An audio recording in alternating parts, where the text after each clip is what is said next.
नमस्कार। मैं हूँ astrologer Usha Jain Bhatnagar. Welcome to my channel Usha Astroword. I hope आप सभी बहुत स्वस्थ और प्रसन्न होंगे। अगर आप मेरे चैनल को फॉलो करते हैं तो आप सभी को ये बात अवश्य ही पता होगी कि 30 अक्टूबर को राहु और केतु अपनी राशि का परिवर्तन करने वाले हैं। मैं 2 वीडियोस ऑलरेडी शेयर कर चुकी हूँ जहाँ पर मेष राशि से लेके मकर राशि तक का जो भी प्रेडिक्शन है राहु और केतु के राशि परिवर्तन के कारण वो शेयर किया है। इस वीडियो में मैं 2 राशियाँ जो अंत की राशियाँ हैं कुंभ राशि और मीन राशि, क्योंकि मीन राशि में तो स्वयं राहु अब गोचर करने ही वाले हैं, उनका क्या राहु और केतु दोनों ही की वजह से क्या प्रभाव, शुभ अशुभ क्या क्या चीज़ें हो सकती है, साथ ही मैं रेमेडीज भी आपसे शेयर करूंगी।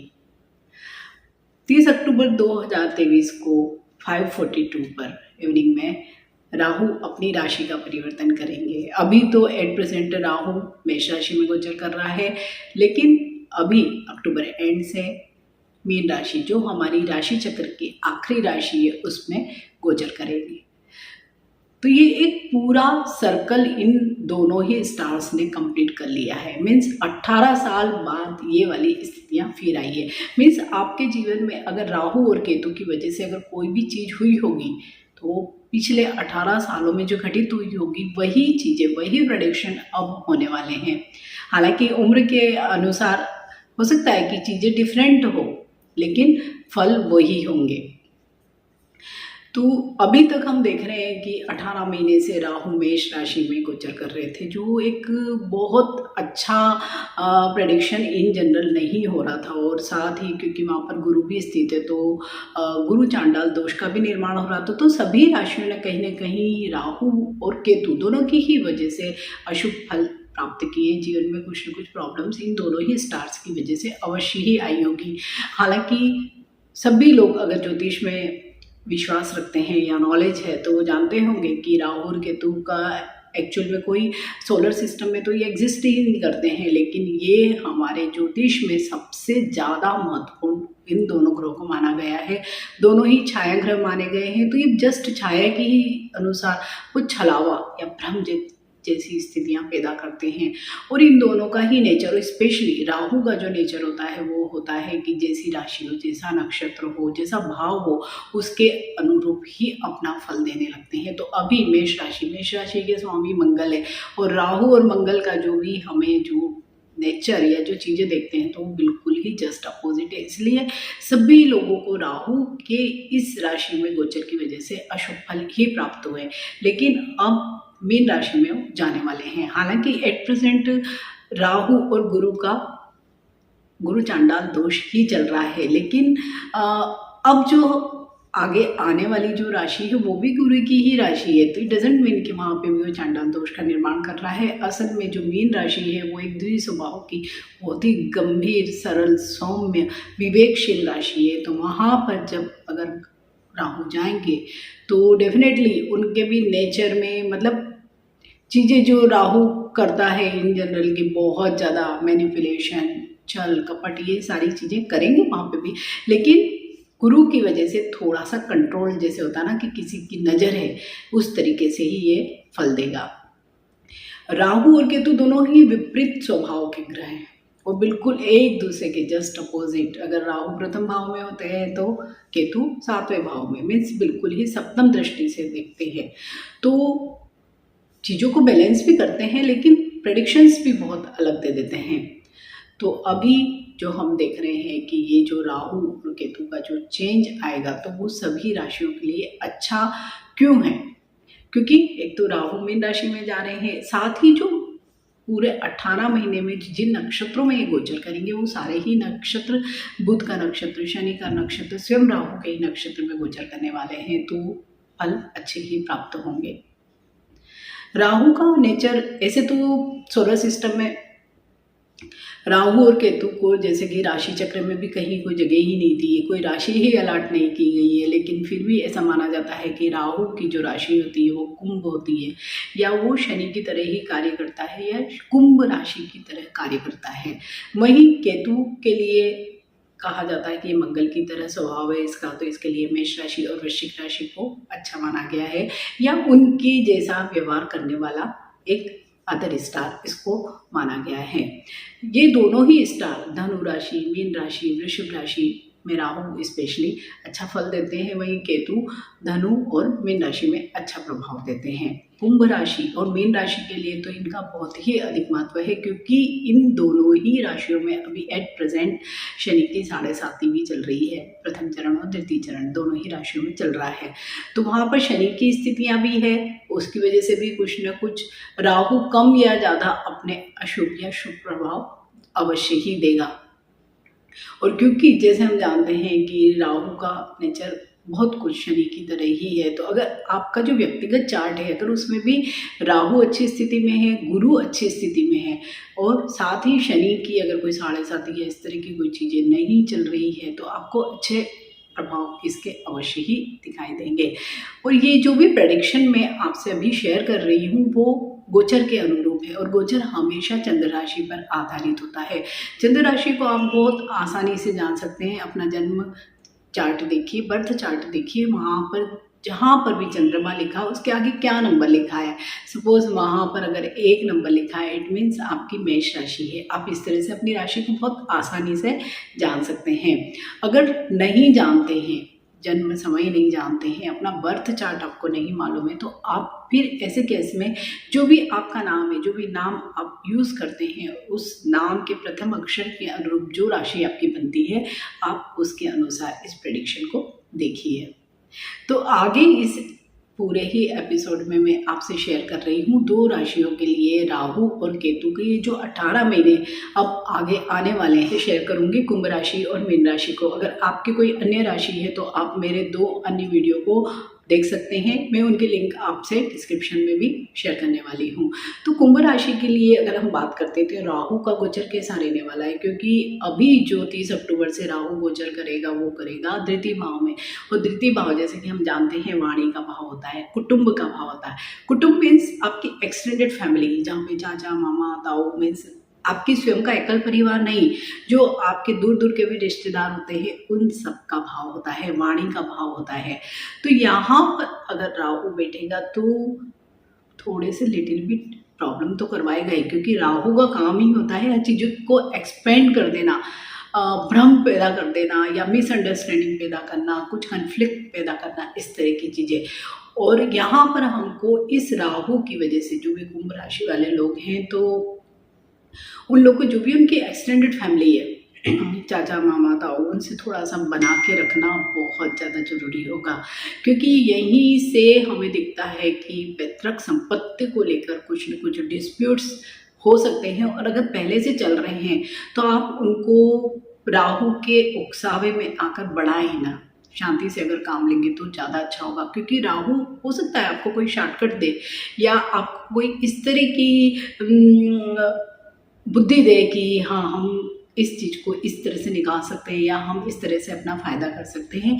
आप वो न करें तो बेहतर होगा। अदरवाइज़ यही राहु कोई न कोई लिटिगेशन में या लीगल इश्यूज़ में, या अगर आपके चार्ट में कहीं पे अच्छी स्थिति में नहीं है राहु और शनि और मंगल भी, तो कुछ न कुछ ज़्यादा प्रॉब्लम आपको आ सकते हैं। मीन्स कई लोगों को जैसे इस पीरियड में हम देखते हैं कि जेल यात्रा जैसे योग भी हो जाते हैं, तो वहाँ पर आपको ध्यान देना बेहद ज़रूरी है। और अगर आप स्पेशली पॉलिटिक्स के क्षेत्र में हैं तो वहाँ पर भी आपको अपना जो भी व्यवहार है वो बहुत ही संतुलित रखना पड़ेगा, क्योंकि यहीं से हम देखते हैं वाणी को भी। और राहु का काम क्या होता है, बढ़ा चढ़ाकर बोलने वाला बना देना बहुत ज़्यादा। जो चीज़ एग्जैक्ट नहीं होती है, जो चीज़ एक्चुअल नहीं है, आप उससे ज़्यादा बढ़ाकर बोलेंगे। सपोज आप कोई ऐसा काम करते हैं या आप किसी से ऐसे वादे कर लेंगे जो आप पूरे नहीं कर पाए, तो आपको राहु के इस मायाजाल से ही बचना है। मीन्स आपके जितनी लिमिट में जो चीज़ें हैं आपको वही करना है और वही बोलना है। अगर आप इस तरह से करते हैं तो आपको ऐसा कोई प्रॉब्लम राहु नहीं देगा, लेकिन आपको केयरफुल पूरे ही 18 महीने अवश्य ही रहना पड़ेगा। यहीं से हम धन का भाव भी देख रहे हैं। धन मीन्स यहाँ पे अगर जब भी हम धन भाव कहते हैं इसको, तो मीन्स आपकी इनकम नहीं, जो आपका संचित धन होता है, निवेश के रूप में धन होता है, या इनहेरिटेंस में हमको जो चीज़ें मिलती है वो वाला भाव है। तो ये एक बहुत अच्छी स्थिति यहाँ पे ये ऐसे बना रहा है राहु कि अगर आपकी, जैसे मैंने कहा कि पैतृक संपत्ति को लेकर कुछ विवाद अवश्य हो सकते हैं, लेकिन अगर पहले से ही कोई विवाद चल रहे हो और अगर आपके चार्ट में भी कहीं कोई राहु अच्छी स्थिति में है, तो आपको अचानक से ही कोई ना कोई ऐसा धन जो इनहेरिटेंस में मिलता है हमें, वो मिल सकता है। अचानक ही आपको कोई ऐसी सूचना मिले कि फला ने आपके नाम ये किया हुआ था, अब आपको वो मिल सकता है। सेम ऐसे ही अगर आपका इंश्योरेंस वगैरह का भी कोई पैसा है अटका हुआ है, कहीं पे भी कोई इस तरह का पैसा है जो स्टक है, वो इस पीरियड में अवश्य ही आपको मिल जाएगा। मीन्स आपके संचित धन में वृद्धि होगी। साथ ही जो भी अगर आपकी किसी भी तरह की प्रॉपर्टी है या असेट्स हैं, मीन्स जहाँ अगर आपने शेयर मार्केट में कुछ असेट बनाए हुए हैं, गोल्ड के फॉर्म में असेट बनाए हुए हैं, तो उनमें भी वृद्धि होगी। तो जब भी हम देखते हैं कि असेट में वृद्धि हो रही है, तो इट मीन्स कि आप कहीं ना कहीं आपकी इनकम में भी वृद्धि अवश्य ही ये राहु करवाएगा, और ये करवाएगा सडन गेन की तरह, अचानक से कोई आपको लाभ हो जाए। तो आपको बस ये करना है कि अगर कोई भी आपका अचानक लाभ होता है तो आप उसे असेट में इमीडिएट फॉर्म कर दें, तो आपके लिए बहुत अच्छा होगा। और जैसे मैं वाणी की बात करती हूँ, क्योंकि द्वितीय भाव से हम वाणी को भी देखते हैं, तो वाणी पर कंट्रोल रखना बेहद ज़रूरी होगा। बस आपको इगोइस्टिक नहीं होना है, बहुत ज़्यादा बोलना नहीं है, किसी की भी इंसल्ट नहीं करना है, क्योंकि राहु आपसे ये करवा सकता है। तो अगर आप दूसरों को सम्मान देंगे तो स्वयं भी बहुत सम्मान पाएंगे। तो यहाँ पर ये आपको ध्यान रखना है, स्पेशली जो लोग मीडिया के क्षेत्र में हैं या एक्टिंग के फील्ड में, तो उन लोगों को भी अपनी वो क्या बोल रहे हैं राजनीति के क्षेत्र में, उन लोगों को भी कि वो क्या बोल रहे हैं, उनको अवश्य ही ये ध्यान रखना है। तो इस सच कोई प्रॉब्लम नहीं होगी। और क्योंकि राहु की दृष्टि पड़ रही है अष्टम भाव पे, अष्टम भाव होता है ससुराल का भाव, तो वहाँ पर भी आपको बनाकर चलना है, डिप्लोमेटिक वे में चलना है। क्योंकि अगर आपका ससुराल पक्ष से अच्छा संबंध नहीं है, तो कहीं ना कहीं आपका वैवाहिक जीवन ये राहु प्रभावित कर देगा। तो आपको वहाँ पर भी बैलेंस बनाना है। किसी भी तरह के मीन्स शॉर्ट टर्म या क्विक मनी जो होती है, इजी मनी, उस चक्कर में आप नहीं पड़ेंगे और ऑनेस्टली अगर मेहनत करके काम करेंगे तो ऐसा ये राहु आपको परेशान नहीं करेगा। क्योंकि अष्टम भाव में है केतु बैठा हुआ। अष्टम भाव होता है आयु और मृत्यु का भाव। हालांकि अष्टम में अगर कोई इस तरह का मैलेफिक स्टार बैठता है तो वो अच्छा कारक ही हो जाता है, लेकिन ये वाला भाव होता है आयु और मृत्यु के साथ तंत्र मंत्र का भी भाव होता है, ससुराल का भी भाव होता है। यहीं से हम जो एग्जिस्टिंग रोग हैं उनको भी देखते हैं। तो और उधर सामने क्योंकि राहु की भी दृष्टि है, तो थोड़े से हेल्थ इश्यूज मुझे कुंभ राशि वाले सभी लोगों के लिए दिख रहे हैं, स्पेशली लंग से रिलेटेड, हार्ट से रिलेटेड, बीपी से रिलेटेड। अगर कोई भी इश्यूज आपके एग्जिस्टिंग है तो आपको बिल्कुल भी इग्नोर नहीं करना है, आपको अच्छे से उसकी ट्रीटमेंट करवानी है। साथ ही ईएनटी से रिलेटेड आपके इशू है, क्योंकि राहु द्वितीय भाव में, तो वो जरूर आपको प्रॉब्लम देगा। आँख, नाक, गले से रिलेटेड कोई भी इश्यूज है तो आप उनको इग्नोर ना करें। हेयर फॉल आपका बहुत हो सकता है, दांतों से संबंधित प्रॉब्लम आपको बहुत हो सकती है। तो यहाँ आपको इन सारी चीज़ों का ध्यान अवश्य ही रखना है। तो देखा जाए तो कुंभ राशि वाले लोगों के लिए राहु और केतु का ये जो भी राशि परिवर्तन हो रहा है, तो 60-40 वाला रेशो लेके आएगा कि कुछ हेल्थ इश्यूज हमें दिख रहे हैं, लेकिन अगर कुछ भी हमें परेशानियां लगती है, तो अगर हम जान चुके कि ये हमें प्रॉब्लम आ सकती है, सपोज हेल्थ इश्यूज हमें दिखाई दे रहे हैं, तो आप अगर अवेयर रहेंगे और टाइमली अपने सारे चेकअप वगैरह करेंगे तो ऐसे कोई प्रॉब्लम नहीं आएगी। साथ ही केतु की वजह से हमें लग रहा है कि आपका तंत्र मंत्र में बहुत ज़्यादा विलीन हो जाएगा। तो आपको तंत्र मंत्र में मतलब एक लिमिट तक ही इन्वॉल्व होना है, क्योंकि ज़्यादा अगर आप कोई भी इस तरह की चीज़ों में फंसेंगे तो हो सकता है आप उसमें फंसते ही चले जाएं, तो वो आपको ध्यान रखना है। लेकिन यहीं से केतु एक गुड़ विद्या है, तो उसमें हालांकि हम तंत्र मंत्र को भी लेते हैं जो बड़ी गुड़ विद्या है, तो हम यहाँ से रिसर्च को भी देखते हैं। तो जो लोग ये रिसर्च या एनालिस्ट है या जो इस तरह के काम करते हैं, तो उन लोगों के लिए तो ये समय बेहद अच्छा होगा कि वो शायद कोई बहुत ही अच्छी चीज़ें इन्वेंट कर ले, नई चीज़ों को खोज ले। या जो लोग इस तरह का कोई फेलोशिप प्राप्त करना चाहते हैं, जो भी स्टूडेंट या पीएचडी करना चाहते हैं, तो उन लोगों के लिए भी ये वाला समय बहुत अच्छा होगा। तो कुंभ राशि वाले लोगों के लिए अगर हम मोटा मोटी देखें तो असेट बनेंगे। बस पैटर्नल जो भी आपके डिस्प्यूट्स हैं उनसे आपको अवॉइड रखना है, वाणी पर आपको नियंत्रण रखना है, तभी आपका जो पारिवारिक जिंदगी वो अच्छी चलेगी। साथ ही हेल्थ इश्यूज का आपको ध्यान रखना है। अगर इनकम की बात करें तो आपको राहु की वजह से इनकम लगातार होती रहेगी। मीन्स धन संबंधी कोई समस्या इस सच आप लोगों को बिल्कुल भी नहीं आने वाली है। स्टूडेंट्स जो बाहर जाना चाहते हैं तो उनके लिए भी बहुत सारी अपॉर्चुनिटीज़ अवश्य ही होगी। जो बड़े लोग हैं, जो भी बुजुर्ग जो लोग हैं कुंभ राशि के, उनको थोड़ा सा, क्योंकि शनि की 7.5 भी प्रभावित कर रही है और साथ ही ये राहु का भी, तो थोड़ा सा हेल्थ इश्यूज़ को अपने थोड़े संभाल कर रखेंगे तो बेटर होगा। और जो भी बड़े लोग हैं तो उन लोगों के लिए भी ये कि धर्म या अध्यात्म में भी उनकी इंटरेस्ट बहुत होगी, तो ये बात उन लोगों के लिए बहुत अच्छी भी होगी कि अगर वो उस तरफ अपना ध्यान डाइवर्ट करते हैं तो ये पूरा ही पीरियड उनका अच्छा निकल जाएगा। तो ये सारा ही जो राहु और केतु के परिवर्तन से जो जो भी चीज़ें होंगी कुंभ राशि के जीवन में, तो अगर वो रेमेडीज करते हैं, अगर आपके चार्ट में भी कोई अगर अच्छी स्थितियां नहीं चल रही है, राहु और केतु का ही अगर कोई ट्रांजिट चल रहा है या शनि का कोई अच्छा ट्रांजिट नहीं चल रहा है, तो आप लोग, मैं वीडियो के एंड में जो जो भी रेमेडीज आपसे शेयर करूँगी अवश्य ही करें। बात करेंगे राशि चक्र की अंतिम राशि मीन राशि, इस पर राहु का क्या असर होगा। यही इसी राशि में तो राहु अब गोचर करने वाले हैं। जो 18 साल पहले उनने यहाँ गोचर किया था वहीं पे अब राहु फिर से गोचर करेगा। तो इन लोगों के तो लग्न में ही, मीन राशि के जो भी लोग होते हैं उनके लग्न में ही राहु गोचर करने वाला है। लग्न मीन्स प्रथम भाव में ही गोचर करेगा। तो जैसे हम जानते हैं कि मीन राशि गुरु की राशि है, द्विस्वभाव की राशि है, उत्तर दिशा को रिप्रेजेंट करती है, राहु भी उत्तर दिशा को रिप्रेजेंट करता है, दोनों में समभाव है। तो यहाँ पर राहु बहुत अच्छे फल देगा। मीन राशि वाले लोग जो होते हैं वो इन जनरल स्ट्रेट फॉरवर्ड, सीधे, मीन्स उन लोगों को कोई भी कहीं पे भी कोई प्रॉब्लम नहीं चाहिए, सब जगह एक सरल मार्ग चाहिए होता है, क्योंकि वो इस तरह के ही लोग होते हैं, क्योंकि गुरु के द्वारा गवर्न ये लोग हैं। तो ज़्यादा उनको लफड़ेबाजी या किसी भी तरह का कोई प्रॉब्लम या स्कैंडल या शॉर्टकट या इन जनरल उन लोगों को नहीं चाहिए होता है। लेकिन क्योंकि शनि की 7.5 भी चल रही है और उन लोगों के जीवन में जो पिछले 18 महीनों से जो प्रॉब्लम चल रहे हैं इसी राहु की वजह से, तो यहाँ पर राहु आपको अलग फल देगा। वो आपको ये सिखाएगा कि सीधा नहीं रहना है, हमको कहीं ना कहीं कुछ न कुछ चालाकी आनी चाहिए, क्लेवरनेस आनी चाहिए, हमें परिस्थिति के अनुरूप कार्य करना चाहिए। ये राहु आपको अवश्य ही सिखाएगा। हालांकि मीन राशि वाले लोग बहुत ज़्यादा छल कपट या दंभी या इस तरह के नहीं होते हैं, लेकिन ये राहु इन्हें थोड़ी स्मार्टनेस तो अवश्य ही देगा। और इसी राहु की वजह से जो लोगों को पिछले 18 महीने से थोड़े से प्रॉब्लम्स तो हमें दिख ही रहे हैं कि समाज में उनकी मान सम्मान में थोड़ी कमी आई होगी, पैसे से संबंधित प्रॉब्लम आए होंगे, दाम्पत्य जीवन में इनके प्रॉब्लम आए होंगे, हेल्थ इश्यूज हुए होंगे, तो सारे ही चीज़ें अब राहु आपकी रिजॉल्व करेगा। वो आपकी हर चीज़ को यहाँ पे आके जो पीछे आपने खोई है उनको वापस दिलाने में आपकी मदद करने वाला है।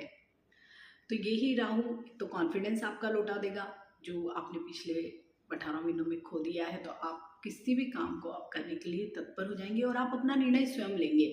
अभी तक आप अपना निर्णय दूसरों के कहने पर लेते थे, लेकिन अब आप अपना निर्णय स्वयं लेंगे। उधर सामने ही सप्तम में जो बैठा हुआ है वो केतु है, तो उसकी दृष्टि पड़ रही है राहु पे, मीन्स दोनों एक दूसरे को देख रहे हैं। सप्तम भाव होता है स्पाउस का हाउस या हमारे पार्टनरशिप का, पार्टनरशिप प्रोफेशनल लेवल पे हो या पर्सनल लेवल पर। तो यहाँ पर आपको केतु थोड़ा सा ऐसे कर सकता है कि अगर सपोज आप शादीशुदा है तो थोड़ा सा इन्वॉल्वमेंट वहाँ पे कम होगा, डिटेचमेंट, क्योंकि केतु का काम ही यही होता है डिटेच करवाना चीज़ों को, तो वो आपको बिल्कुल नहीं करना है, अदरवाइज मैरिड लाइफ में प्रॉब्लम आ सकते हैं।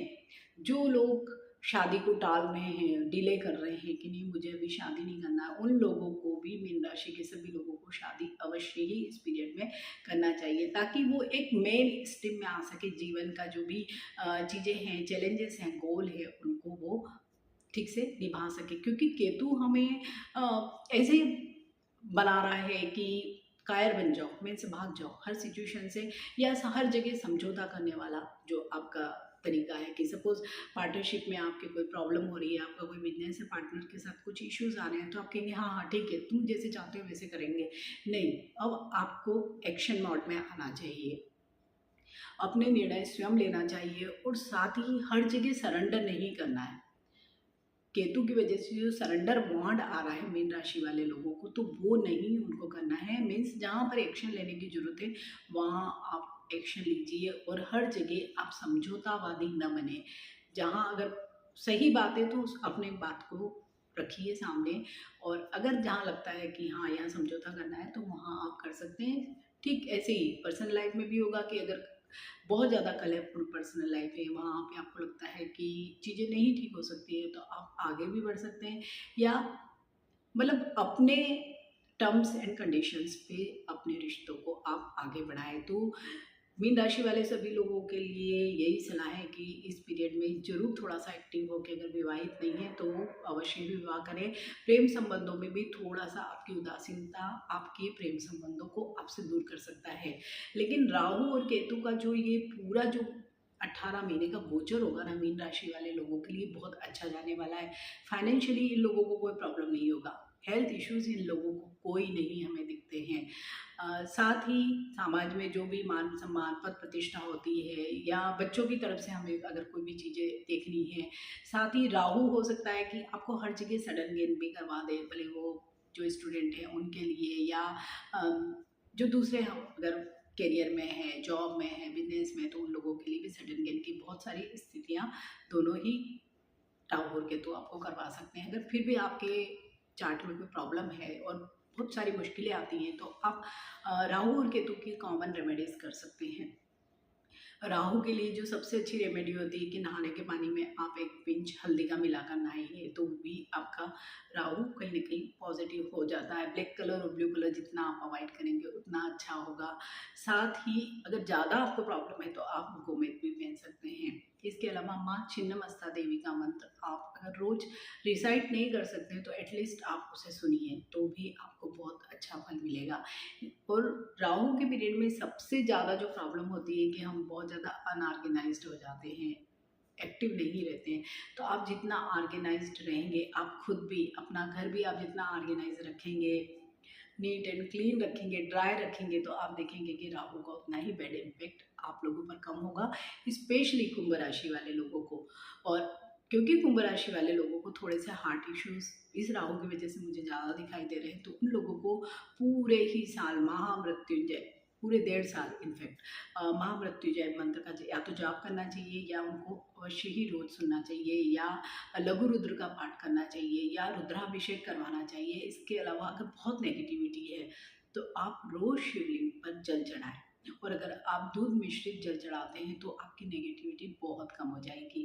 साथ ही अगर केतु की वजह से कोई भी समस्या आ रही है तो आप गणपति जी का बीज मंत्र का जाप करें, गणपति अथर्वशीर्ष आप सुने, गणपति मंदिर में कोई तिकोना फ्लैग आप लगा सकते हैं या दान कर सकते हैं, पीली वस्तुओं का दान आप कर सकते हैं, अपना राइट जो कान होता है उसको आप छिदवा सकते हैं, भूरे कंबल का आप दान कर सकते हैं। तो मीन्स आप राहु और केतु को रेमेडीज के थ्रू बहुत कुछ पॉजिटिव कर सकते हैं, इतना प्रॉब्लम नहीं आएगा। अगर आपकी भी राशि कुंभ राशि या मीन राशि है तो आपको वीडियो कैसा लगा? अगर आपके किसी फ्रेंड या रिलेटिव की भी ये राशि है तो आप मेरी इस लिंक को उन्हें शेयर कर सकते हैं। अगर आपको वीडियो अच्छा लगता है और कोई क्यूरीज है तो कमेंट बॉक्स में कमेंट करिए। जन्मपत्री पूरा मत वहाँ पे शेयर करिए कि ये देखिए वगैरह। आपको अगर कोई ऐसा पर्सनल कोई इशू है या आप भी ऐसे कोई फेज से गुजर रहे हैं तो आप वहाँ पर अवश्य ही कमेंट कर सकते हैं। रेमेडीज करिए। आप सभी के लिए राहु और केतु का ये जो गोचर आने वाले समय में है बहुत अच्छा रहे, यही मेरी तरफ से आप सभी को शुभकामनाएं। नमस्कार।